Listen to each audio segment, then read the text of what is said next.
Hi everyone, welcome back to Skin Dewi Acne Freedom Campaign video dengan Dewi Kau. Jadi hari ini kita mau bahas lebih banyak tentang food sensitivity. So, did you guys do your homework? Apakah kemarin sudah dicobain ditulisin food diary-nya? And tentunya ini nggak bisa cuma sekali doang ya. You have to tulisin, catetin mungkin berapa minggu atau bahkan sebulan supaya bisa mulai melihat patternnya. Nah, kalau misalkan sudah, if you guys have done it, well done. Ada ngelihat pattern apa nggak? Misalkan contohnya, oh ternyata aku sering banget ya makan kacang-kacangan. Let's say kemarin makan gado-gado, besoknya makan apa pecel apa, besoknya makan tahu telur saus kacang, atau it's a pattern. Lalu setelah itu, setelah kita makan kacang, ngelihat gak mungkin ada reaksi-reaksi gak, kan ada reaksi kulit kan kemarin kan, apakah ada reaksi kulit, tumbuh jerawat baru gak, atau whatever it is. Kayak misalkan contohnya aku ada beberapa klien yang sudah melakukan food diary, mereka cerita mereka notice that kalau mereka minum, kalau nggak salah it was dairy, jadi mereka suka minum kopi setiap pagi, kalau nggak salah deh, kopi latte gitu. Nah, jadi awalnya pas dia tahu, oh ternyata aku sensitif sama dairy, and mereka kan cut si makanan itu kan, let's say si kopi latte itulah gitu, dia stop minum, dan benar tuh ternyata oh kulitnya membaik. Another thing that you can see also, kalau misalkan kamu mukanya merah-merah, jerawatnya tipe merah-merah atau kulitnya merah-merah, itu kan indikasi inflamasi. Jadi somewhere in your body system itu ada yang inflame. Nah, kenapa inflame? Itu kebanyakan dari makanan juga. Nah, jadi for this case, this client akhirnya dia stop minum kopi for nggak tahu berapa minggu gitu. And then dia berasa, bener-bener berasa banget that kulitnya tuh makin baik, it's better and better. Terus begitu dia penasaran dong, apa iya bener sih, masa sih kopi sih? Akhirnya dia minum lah si kopi, karena dia pikir kan udah fine. Dia minum lagi kopinya, bener, begitu habis dia minum gak lama kemudian, like within a day kayaknya, atau bahkan hari yang sama, atau beda sehari atau 2 hari, keluarlah tumbuh jerawat berapa biji gitu. Terus dia penasaran lagi, dia stop lagi, bener jerawatnya kempes lagi. So lucu banget deh. Nah, aku juga ada satu cerita. Anyway, for the client, akhirnya dia tahu takarannya tuh berapa. Jadi kalau dia pesennya kopinya size-nya berapa, berarti kan susunya berapa banyak, itu dia reaksi. Tapi kalau dia pesennya size kecil, 1 gelas, itu dia nggak reaksi. Tapi kalau dia minum gelas kedua, dia reaksi.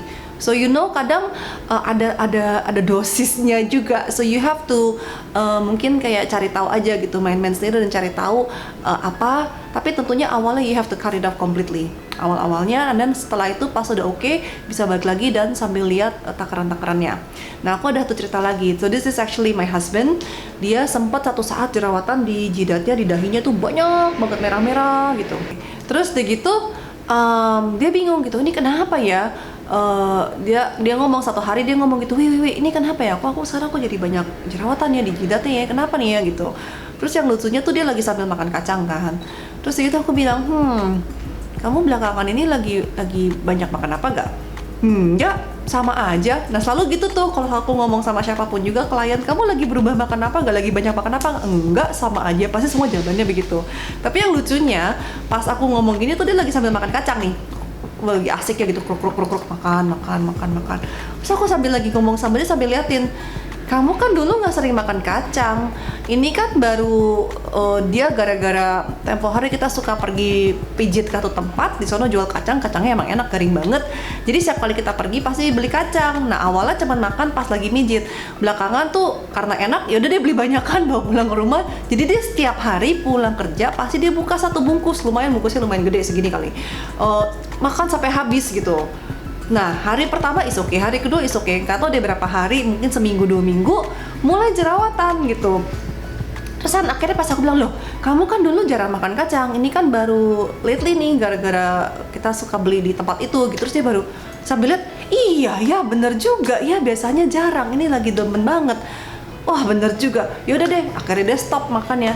Dan dalam waktu lumayan cepet deh, I think nggak nyampe seminggu gitu, 2, 3, 5 hari maybe, kayak udah mulai mereda, tadinya merah-merah jerawat kecil-kecil mulai reda-reda merahnya. Terus begitu ya beruntusannya hilang sendiri within let's say a week.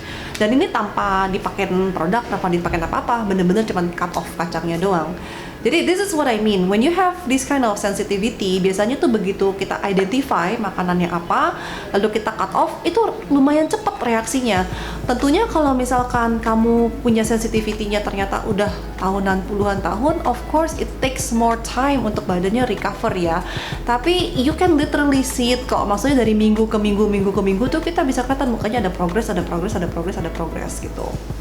Nah, terus selanjutnya aku juga punya klien yang punya sensitivity-nya dengan yang aneh-aneh deh. Ada yang even with some fruits, raspberry misalkan, some vegetables juga ada. Ada yang bahkan alergi sama or sensitive to nasi. I know right, nasi sedih banget. Jadi really, I mean ini bener-bener it can be anything. Kadang tuh bener-bener yang kita nggak kepikiran punya. I have another story. Jadi aku tempo hari pas anakku lagi bermasalah eksimnya, kan dia suka komplain, aduh protek kembung karena pencernaannya kan nggak bagus kan. Eczema is related to your gut juga. Nah akhirnya karena aku agak khawatir, takut ada apa-apa, jadi aku bawa dia X-ray, ultrasound USG. Nah, terus gitu pas lagi USG dokternya nanya, oh ini kenapa anak kecil di USG perutnya? Oh ya perutnya kembung. Oh kenapa? Oh anaknya alergi ya, eksim ya, kan kelihatan tuh kulitnya tuh merah-merah gitu. Anaknya eksim ya, iya. Oh anak saya juga, dokternya cerita gitu. Anak saya juga gitu. Terus akhirnya ngobrol, jadi ngomongin tentang food sensitivity dan segala macam. Dokternya cerita, tahu gak anak saya tuh apa? Dia juga eksim bertahun-tahun dan dia bingung kenapa sih, tahu nanti sembuh nanti mendadak balik, nanti sembuh nanti mendadak balik, dia kayak bingung apa sih, kenapa sih gitu, dan udah tes alergi nggak ketahuan. Nah itu dia tesnya alergi ya.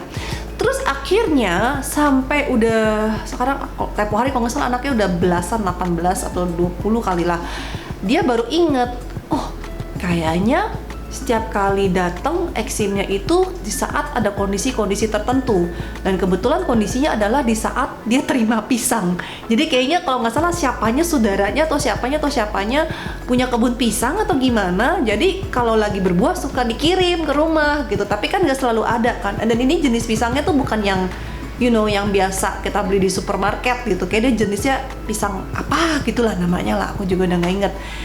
Nah anak ini tuh doyan banget makan pisang, dan dia baru notice setiap kali itu datang dan dia makan, gak lama kemudian dia flare up. Jadi dia baru tahu ternyata dia itu sensitif dengan si pisang itu. Tapi padahal pisang yang lain is okay, misalkan pisang sunrise, pisang yang umum-umumnya makan hari-hari is okay. Pisang spesifik itu yang dia ada reaksi, makanya kadang datang kadang nggak datang, dia bingung gitu. So it can't be that specific, that's what I'm trying to say. Jadi saranku adalah take a look at your food diary. Di saat kamu ada flare up, ada jerawatan breakout baru atau apa, coba dilihat lagi banyak makan apa hari-hari itu. Nah yang kemarin juga di episode sebelumnya yang saya belum bahas adalah selain makanan-makanan yang disebut kemarin, the biggest thing is actually sugar. Kalau kamu tipe jerawat yang merah-merah yang gede-gede, that's definitely your sugar intake is high. Kadang tuh orang nggak loh, tapi enggak kok, perasaannya enggak. Cuma sugar itu kadang we have to beware of the hidden sugars. Kayak misalkan minum alcohol or wine itu juga ada sugarnya. Terus kalau misalkan let's say you take lots of rice, nasi putih itu juga sugarnya juga tinggi. So you have to really watch out for those things. Dan sugar juga bisa dapat dari buah. Kadang mungkin ini sedikit, tapi dikumpulin dia jadi banyak juga. Nah buah juga especially in those in high in sugar juga makannya juga nggak usah terlalu banyak, karena ada orang kadang yang makannya bisa makan buah tapi kayak berlebihan gitu. So everything in moderation lah. Nah selanjutnya kalau sudah ketahuan hari itu pas lagi jerawatan atau apa, habis makannya apa, nah itu bisa mulai dicurigain. Kayak misalkan aku hari ini tumbuh 2 jerawat baru dan aku habis makan ini telur, bakmi sama nasi goreng sama apa misalkan gitu. Nah dari situ kamu udah bisa lihat, dicurigain patternnya ini tuh terrepeat lagi gak sih, misalkan minggu depannya yang kamu tumbuh jerawat baru lagi, makannya apa, ada gak yang mirip. Nah dari sana kan bisa di filter lagi ya. Oh ternyata di 2 hari yang sama ini aku dua-duanya makan let's say telur deh gitu, jangan-jangan telur nih. Jadi kan kita mulai ada yang kita curigain. Kadang it's more than one loh guys. Jadi really I mean sometimes it's 1, sometimes it's 2, it could be more, it could be 5, it could be 10. Barusan aja ada klien konsultasi, dianya atau anaknya kalau nggak salah punya 20 food sensitivity. It can be that much. So you just have to keep trying and keep looking. Nah, jadi anyway, begitu kita sudah tahu, oh ternyata kita curiga nih ya, kayaknya si ini sama si ini makanan ini dan ini dan ini. Ya udah, kalau gitu what should we do next? Proses eliminasi. Proses eliminasi adalah ya jangan dikonsumsi dulu selama idealnya sih 1 bulan to detox out from your body, and then setelah itu lihat lagi kondisinya gimana, apakah udah better atau belum, kulitnya udah better atau belum. Selain dari itu, setelah itu pas mau introduce balik, diintroduce step by step. Jadi let's say kamu detoxnya 6 makanan, nanti pas mulai ini jangan 6-6-nya semua dimakan, kalau nggak kan nggak ketahuan nanti yang mana. So thank you so much for watching. Selanjutnya please stay tune juga, selanjutnya kita akan bahas sedikit from your food diary, masih dalam topik food diary. We will talk about jenis tipe makanan kamu tuh apa, is it alkali, is it acidic, and we'll talk more about it in the next episode. Okay guys, thank you so much for watching. I'll see you next time. Bye bye.